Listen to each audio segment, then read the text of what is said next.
വേഗം തുറക്കു ചേച്ചി. എന്താ എഴുതിയിരിക്കുന്നത് നോക്കാലോ. തുറക്കാൻ തോന്നുന്നില്ല. കാത്തിരിക്കണ്ടെന്നോ മറ്റോ എഴുതിയിട്ടുണ്ടെങ്കിലോ? അങ്ങനെ എഴുതിയിട്ടുണ്ടെങ്കിൽ ബാക്കി കാര്യം ഞങ്ങൾ ഏറ്റു. ചേച്ചി പൊട്ടിക്ക്. എന്നാ തുറക്കട്ടെ.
എന്ത് വിഡ്ഢിത്തരാ നീ കാണിക്കുന്നത്?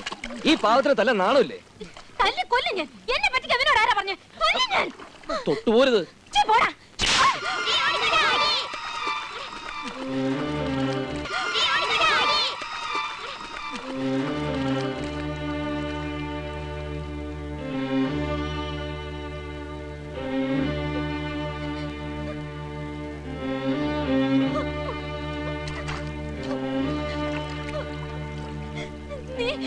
എന്നെ തല്ലിയല്ലേ?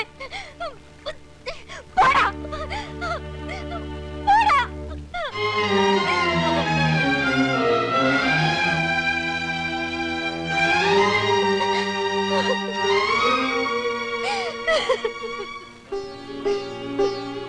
വയ്യ ബാലേട്ട, ഇങ്ങനെ കാത്തിരിക്കാൻ വയ്യ. എല്ലാവരും എന്നെ പരിഹസിക്കുന്നു. വയ്യ.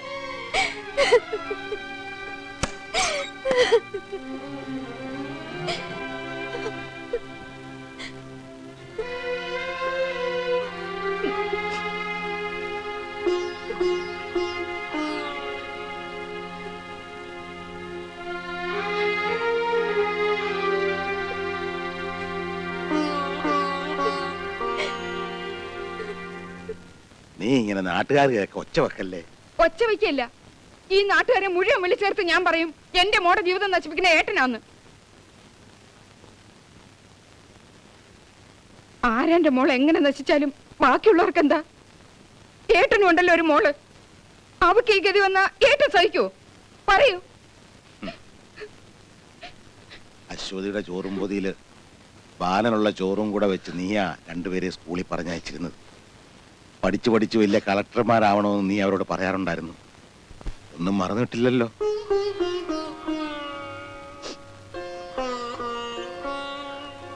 അമ്മയില്ലാതെ വളർന്ന എന്റെ കുഞ്ഞുങ്ങൾക്ക് നീ ഒരമ്മയായി. വലിയ വലിയ മോഹങ്ങൾ നീ വെച്ച് പുലർത്തിയപ്പോഴും ഞാൻ അത്രത്തോളം ഒന്നും ആശിച്ചില്ല. നീ തന്നെയല്ലേ അവനെ അവൾക്ക് വേണ്ടി പറഞ്ഞു വെച്ചത്. നിന്റെ വേദന എന്താണെന്ന് എനിക്കറിയാം. അതുപോലെ തന്നെ ചെറിയടുത്ത് തറവാട്ടിലെ തന്റെ വേദന നീയും മനസ്സിലാക്കിക്കൊള്ളാം.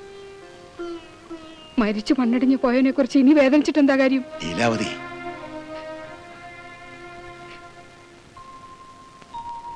അവള് മറ്റൊരാളെ വിവാഹം കഴിച്ച് ജീവിക്കുന്നതിലും ഭേദം എന്റെ മോന്റെ ഓർമ്മകളുമായി ഭ്രാന്ത് പിടിച്ചു മരിക്കുന്നു.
അമ്മേ അമ്മേ എന്താ അമ്മേ?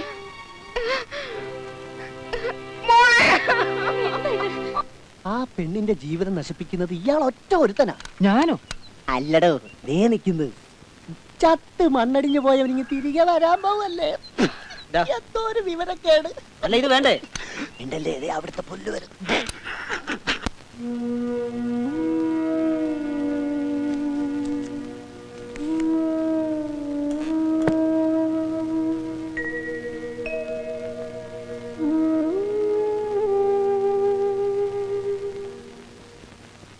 ബാലന്റെ പിറന്നാളിന് ഇനി 7 ദിവസം കൂടി ഉള്ളൂ. വർഷം തോറും നടത്താറുള്ള ഇത്തവണയും ഭംഗിയായി നടത്തണം. ഇങ്ങനെ എത്ര കാലം എന്ന് വെച്ചിട്ടാ അച്ഛൻ വഴിപാട് നടത്ത? വേണ്ട, ഒന്നും വേണ്ട. പാലേട്ടൻ വരുന്നെങ്കിൽ കണ്ടാ മതി. ഈ കാത്തിരിപ്പ പാലേട്ടൻ ഇല്ലാത്തതിനേക്കാൾ കൂടുതൽ ദുഃഖം. നന്നാവാനാ ഞാൻ അവനെ തല്ലിയത്. ആ തെറ്റ് ക്ഷമിച്ച് എനിക്ക് മാപ്പ് തന്ന് അവൻ തിരിച്ചു വരട്ടെ. മോളെ, അച്ഛന്റെ മോനെ കാണണ്ടേ? മോക്ക് ചേട്ടനെ കാണണ്ടേ? അവനെ ദൈവത്തെക്കാളേറെ സ്നേഹിക്കുന്ന ഒരു പെൺകുട്ടി ഇവിടെ ഇല്ലേ? അവക്ക് അച്ഛൻ കൊടുത്ത വാക്ക് പാലിക്കണ്ടേ?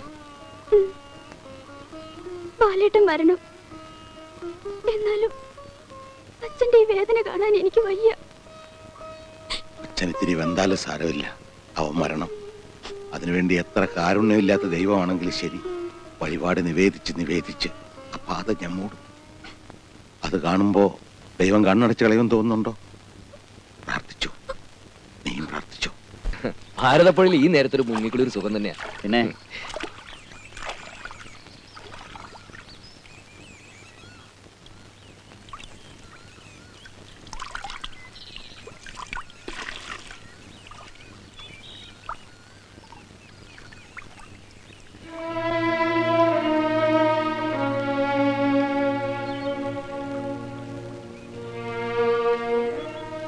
അച്ഛൻ ആർക്ക് വേണ്ടി ഈ കർമ്മങ്ങളൊക്കെ ചെയ്യുന്നത്? വേറെ ആർക്ക് വേണ്ടിയാ? അച്ഛൻ മകന് വേണ്ടി കർമ്മമൊന്നും ചെയ്യാറില്ല. പക്ഷെ ഇവിടെ വേറെ നിവൃത്തിയില്ലല്ലോ. അപ്പൊ ബാലൻ ഇന്ന് വരും നാളെ വരും എന്നൊക്കെ പറഞ്ഞ് അച്ഛൻ കാത്തിരിക്കുന്നതോ? ബാലൻ മരിച്ചിട്ടില്ലെന്ന് വിശ്വസിക്കുന്ന ഒരാളെ ഇവിടെ ഉള്ളൂ, അശ്വതി. അവൻ മരിച്ചു എന്ന് അവൾ അറിഞ്ഞാൽ ഈ പുഴയെ ചാടി മരിക്കും. അത് നിനക്കും അറിയാവുന്നല്ലേ. അപ്പൊ എന്റെ കുട്ടിയെ വിശ്വസിപ്പിക്കാൻ ഞാനും അവളുടെ കൂടിയെന്ന് വെച്ചോളൂ. ഇതാരാ?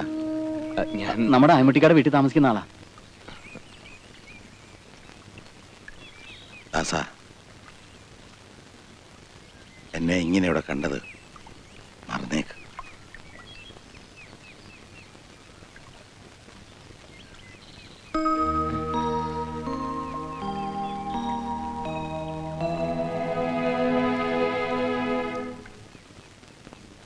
ഒന്നാലോചിച്ചാൽ അശ്വതിയുടെ തീരുമാനമാണ് നല്ലതെന്ന് തോന്നുന്നു. എന്താ ഇപ്പൊ അങ്ങനെ തോന്നാൻ? ഒന്നുമില്ല, കാത്തിരുന്ന് ഒരുപക്ഷെ വന്നാൽ സ്വന്തമാക്കാന്നുള്ള വിശ്വാസമെങ്കിലും ഉണ്ടല്ലോ. പാവ അശ്വതി, ഏട്ടൻ വരില്ലെന്നുള്ള കാര്യം നമുക്കല്ലേ അറിയാവൂ. എനിക്ക് നേരെ മറിച്ചാണ് തോന്നുന്നത്. ആദ്യമൊക്കെ ഞാനും അങ്ങനെ വിശ്വസിച്ചു. പക്ഷേ ഇപ്പൊ എന്റെ മനസ്സ് പറയുന്നു രേണുവിന്റെ ഏട്ടൻ വരുമെന്ന്. ഏട്ടൻ വന്നാ ഈയുള്ളവൻ അവിടെ സ്ഥാനം ഉണ്ടാവുമാവോ? അച്ഛന് ദാസേട്ടനോട് വലിയ കാര്യ. അപ്പോ അച്ഛന് മാത്രമേ ഉള്ളൂ അല്ലേ?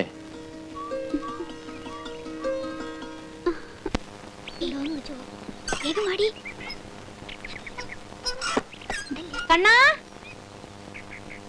കണ്ണാ. ആഹാ, അശ്വതിയോ? വാ വാ. കുറച്ചു നാളായി ഞാൻ ഇവിടുന്ന് ഒരു മീനെ പിടിക്കണമെന്ന് വിചാരിക്കുന്നു. പെട്ടെന്നെങ്കും കൊളുത്തുന്ന മീനല്ല, പക്ഷെ ഇന്ന് ഞാൻ പിടിക്കും. കൊളുത്തി. ഞാൻ പറഞ്ഞില്ലേ ഇന്ന് കൊളുത്തുന്ന്. എത്ര നാളായി നീ എന്റെ കണ്ണും വെട്ടിച്ച് നടക്കുന്നു. അശ്വതിക്ക് മീൻ ഇഷ്ടമാണോ? ദേ, നിങ്ങളോട് ഞാൻ പല പ്രാവശ്യം പറഞ്ഞിട്ടുണ്ട് എന്നോട് ഇങ്ങനെ കിന്നാരം പറഞ്ഞു വരരുത്. അത് കൊള്ളാം. ഇത് കിന്നാരമാണോ? കേട്ടോ അശ്വതി, ഈ നാട്ടിൽ എല്ലാവർക്കും എന്നോട് അസൂയ. അല്ല, അതുണ്ടാവും. ഇവിടെ വന്ന് ഒരു തടിമില്ലൊക്കെ നടത്തി കുറച്ച് കാശൊക്കെ ആകുമ്പോ ആർക്കാ വിരോധം തോന്നാത്തത്? മറ്റുള്ളവരൊക്കെ എങ്ങനെ വേണമെങ്കിലും കരുതിക്കോട്ടെ. അശ്വതി മാത്രം എന്നെ അങ്ങനെ കാണരുത്. എന്നാ ഞാനും അങ്ങനെ കാണുന്നത്. എടി മോളെ, പണ്ടെങ്ങോ ആറ്റിൽ വീണ് ചത്തവനെ ഓർത്ത് എന്തിനാ നിന്റെ ജീവിതം പാഴാക്കുന്നേ? പോടാ, അങ്ങനെ എന്റെ ബാലേട്ടൻ മരിച്ചിട്ടുണ്ടെങ്കിൽ ഞാൻ അവിടെ ചടിച്ചാവും.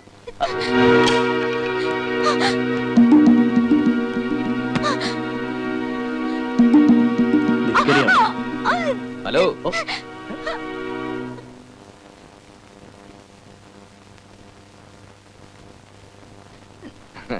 പിന്നെ ഞാനിതൊന്നും കണ്ടിട്ട് ഒന്നല്ല, ചുമ്മാ കണ്ടപ്പോ ചോദിച്ചെന്നുള്ളൂ. എന്താ പ്രശ്നം? ഓ, എന്താ പ്രശ്നം? പ്രശ്നമൊക്കെ ഞങ്ങൾ തമ്മിൽ ഓ, തീർത്തോളാം. നിങ്ങൾ തമ്മിൽ തീർക്കാൻ നിന്റെ അമ്മയുടെ മോളൊന്നും അല്ലത്. കൈന്ന് വിടറാ. നീ ആരാ ചോദിക്കാൻ? വിടറാ കൈന്ന്. പോടാ. വിടറാ പന്നി.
കളഞ്ഞിട്ട് വാ.